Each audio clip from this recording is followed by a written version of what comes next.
നിങ്ങൾ ആദ്യമായിട്ടാണ് ഈ ചാനൽ കാണുന്നതെങ്കിൽ ഒന്ന് സബ്സ്ക്രൈബ് ചെയ്യുക. ഈ വീഡിയോ ഒരു അൺബോക്സിങ്ങും അതേപോലെ തന്നെ 6363ൻ്റെയും DT-744 എന്ന മോഡലിൻ്റെ മിനി ഡിജിറ്റൽ റിസീവറിൻ്റെ മോഡലിൻ്റെ ഒരു ട്യൂണിങ്ങിനെ കുറിച്ചിട്ടുള്ള ഒരു വീഡിയോ ആണ്. ഇത് ചെയ്യാനുള്ള കാരണം നമ്മുടെ ഒരു യൂട്യൂബ് സബ്സ്ക്രൈബർ എനിക്ക് ഇത് അയച്ച് തരികയും അത് ഒന്ന് ട്യൂൺ ചെയ്തും അതേപോലെ തന്നെ ചെറിയൊരു കംപ്ലൈൻറ്റ് പരിഹരിച്ച് കൊടുക്കണമെന്ന് പറയുകയും ചെയ്തതുകൊണ്ടാണ് ഞാനിത് ചെയ്യുന്നത്. ആദ്യമായിട്ട് കാണുന്ന ആൾക്കാരാണെങ്കിൽ ഒന്ന് സബ്സ്ക്രൈബ് ചെയ്യുക. അതേപോലെ തന്നെ നിങ്ങൾക്ക് ഈ വീഡിയോ ഇഷ്ടപ്പെട്ടെങ്കിൽ ഒന്ന് ലൈക്ക് അടിക്കുക. ഈ കവറിലാണ് എനിക്ക് സാധനങ്ങൾ എനിക്ക് അയച്ചു തന്നതും എനിക്ക് ലഭിച്ചതും. ഇതിൽ 2 റിമോട്ടും, അതായത് 2 റിസീവറിൻ്റെ ഓരോ റിമോട്ടും, അതേപോലെ തന്നെ സോളിഡിൻ്റെ 6363 എന്ന റിസീവറും, അത് ന്യൂ മോഡൽ എന്ന റിസീവറുമാണ് എനിക്ക് ലഭിച്ചിട്ടുള്ളത്.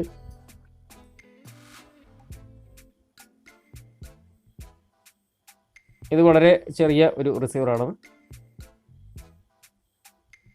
ഇത് ഗൾഫിൽ നിന്നും വാങ്ങിയ റിസീവർ എന്നാണ് എന്നോട് പറഞ്ഞിട്ടുള്ളത്. ഇതൊന്ന് ട്യൂൺ ചെയ്യുവാനും, അതായത് ഇതിൻ്റെ ജസ്റ്റ് ഒരു അൺബോക്സിങ് നിങ്ങൾക്ക് വളരെ ചെറിയൊരു സാധനമാണ്, നിങ്ങൾക്ക് ജസ്റ്റ് ഒന്ന് കാണാൻ വേണ്ടി പറ്റുന്നതാണ്.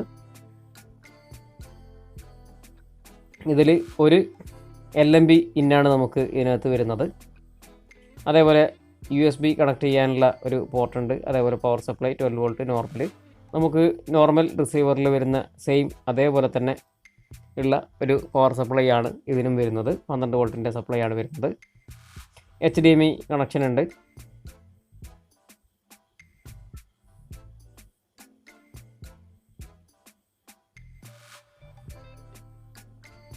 മറ്റ് പോർട്ടുകളൊന്നും ഇതിന് കൂടുതൽ ലഭ്യമല്ല. 63 വരുന്നത് പോലെ AVയുടെ വലിയ പോർട്ടുകളൊന്നും ഇതിന് ലഭ്യമല്ല. അതേപോലെ ഇതിന് ഒരു സെൻസർ കണക്ട് ചെയ്യാൻ വേണ്ടിയിട്ടുള്ളൊരു പോർട്ടുണ്ട്. 63 റിസീവറിൽ ഈ പോർട്ട് നമുക്ക് ലഭിക്കുന്നതാണ്. എക്സ്റ്റെൻഡ് ചെയ്യാനുള്ള ഒരു സെൻസറിൻ്റെ ഒരു പോർട്ട് ലഭിക്കുന്നതാണ്. ഇത് കണക്ട് ചെയ്ത് കഴിഞ്ഞാൽ നമുക്ക് ഇത് മറ്റ് TVയുടെ ഏത് ഭാഗത്ത് വേണമെങ്കിലും ഫിക്സ് ചെയ്യാൻ പറ്റുന്നതാണ്. വളരെ ചെറിയൊരു റിസീവറാണ്. ഇതിൻ്റെ റിമോട്ട് ഏകദേശം നമ്മുടെ സോളിഡിൻ്റെ റിസീവറിന് ലഭിക്കുന്ന ഏകദേശം അതേ സെയിം റിമോട്ടിനെ പോലെ തന്നെയാണ്. പല ഫംഗ്ഷനുകളും വ്യത്യാസമുണ്ടെങ്കിലും ഇതിലെ റിമോട്ടിലെ പല ഫംഗ്ഷനുകളും നമ്മുടെ സോളിഡിൻ്റെ 63 റിസീവറിലും മറ്റ് റിസീവറിലും വർക്കാവുന്നുണ്ട്. പക്ഷേ സെയിം ഫംഗ്ഷനായിട്ടുള്ള വർക്കാവുന്നത്.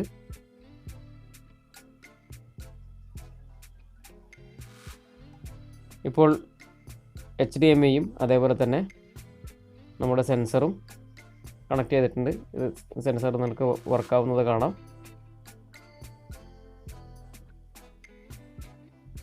ഇതുപോലൊരു ഡിസ്പ്ലേ ആണ് നമുക്ക് വരുന്നത്, TV സ്ക്രീനിൽ കാണിക്കുന്നത്.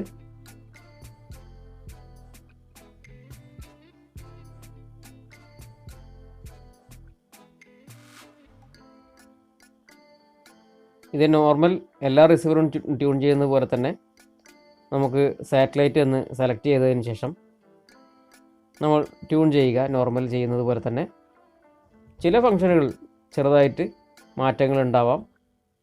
അത് ഓരോ റിസീവറിനനുസരിച്ചും അതിൻ്റെ സോഫ്റ്റ്വെയറിനനുസരിച്ചും ചെറിയ ചെറിയ മാറ്റങ്ങൾ ഉണ്ടാവാം. ദയവായി നിങ്ങൾ ഓരോ റിസീവറിൻ്റെയും മാറ്റങ്ങൾ നോക്കിയിട്ട്, അതുപോലെ ചെറിയ എല്ലാം ബേസിക്കും എല്ലാം ഒരുപോലെ തന്നെയാണ്. അപ്പോൾ നിങ്ങൾ സെലക്ട് ചെയ്തിട്ട് നിങ്ങൾ സ്വയം ട്യൂൺ ചെയ്യുക.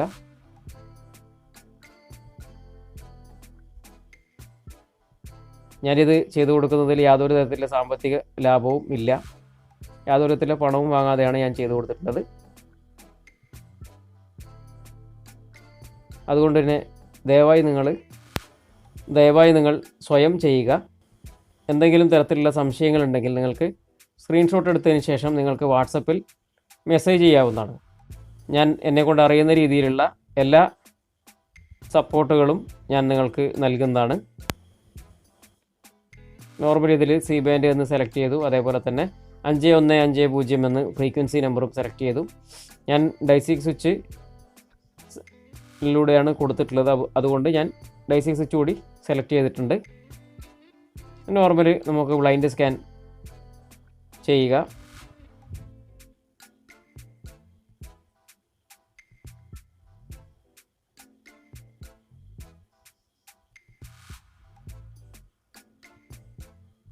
ഇതിനകത്ത് നമുക്ക് ചാനലുകളൊക്കെ ട്യൂണായി വരുന്നതാണ്. പക്ഷേ ചാനലുകളുടെ പേരുകളിലും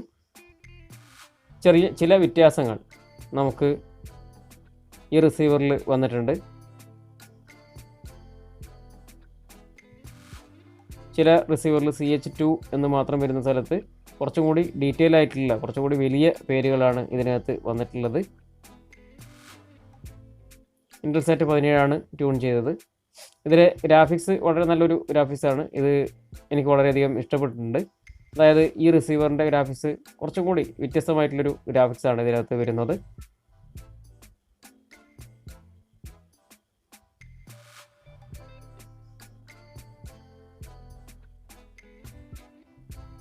ചാനൽ നിങ്ങൾക്ക് കാണാൻ പറ്റുന്നതാണ്. ചെറിയൊരു നമ്പറിലും അതേപോലെ ഇതിൻ്റെ പേരിലും ചെറിയ ചെറിയ വ്യത്യാസങ്ങളുണ്ട്.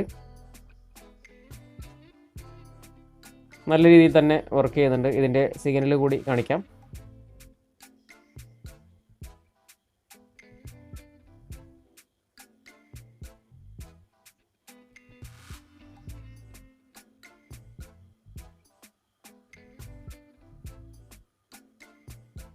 ഇനി നമുക്ക് SOLID6363 എന്ന റിസീവറിൻ്റെ കുറിച്ച് നോക്കാം.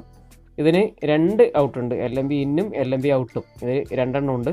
ഇതാണ് ഇതിൻ്റെ പ്രത്യേകത. ഇപ്പോൾ വരുന്ന പല റിസീവർക്കും 2 ഔട്ട് നിലവിൽ നമുക്ക് ഉണ്ടാവാറില്ല. ഇതിന് 2 ഔട്ടുണ്ട്, ഇന്നും ഔട്ടും ഉണ്ട്. അതുകൊണ്ട് തന്നെ നമുക്ക് സ്ലേവായിട്ട് മറ്റൊരു റിസീവറിന്, പക്ഷേ ഇതിന് ഇതുപോലെ ഫുൾ ടൈം ഫ്ലിക്കറിംഗ് ആണ്. ഇതാണ് ഇതിൻ്റെ കംപ്ലൈൻറ്റ്. ഇത് വലിയൊരു കംപ്ലൈൻ്റ് അല്ല.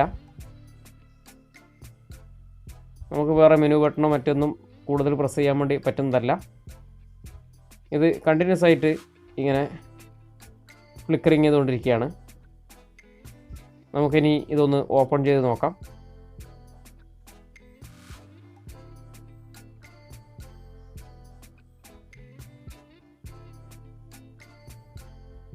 ഇതിൻ്റെ സ്ക്രൂ ഒക്കെ റിമൂവ് ചെയ്തിട്ട് ഓപ്പൺ ചെയ്തിരിക്കുകയാണ്.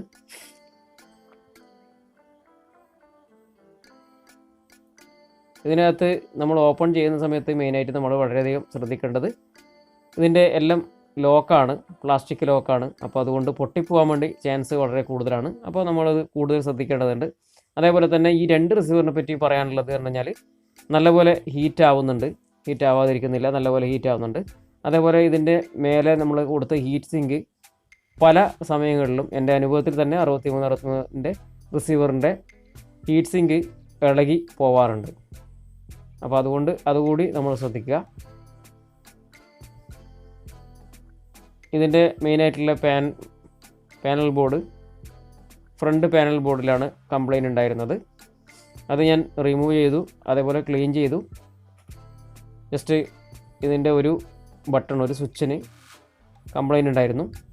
അത് ജസ്റ്റ് ഞാൻ തിന്നർ ഉപയോഗിച്ച് ക്ലീൻ ചെയ്തപ്പോൾ തന്നെ ഇതിൻ്റെ പ്രശ്നങ്ങൾ മാറിയിട്ടുണ്ട്.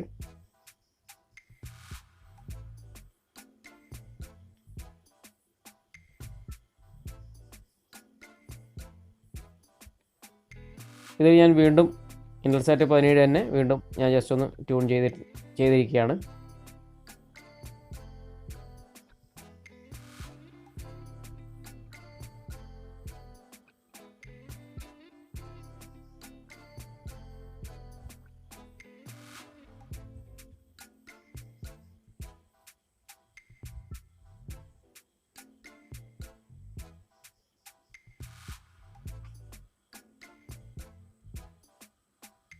ഇതിലെ സിഗ്നലും നിങ്ങൾക്ക് ഏകദേശം കാണാൻ പറ്റുന്നതാണ്.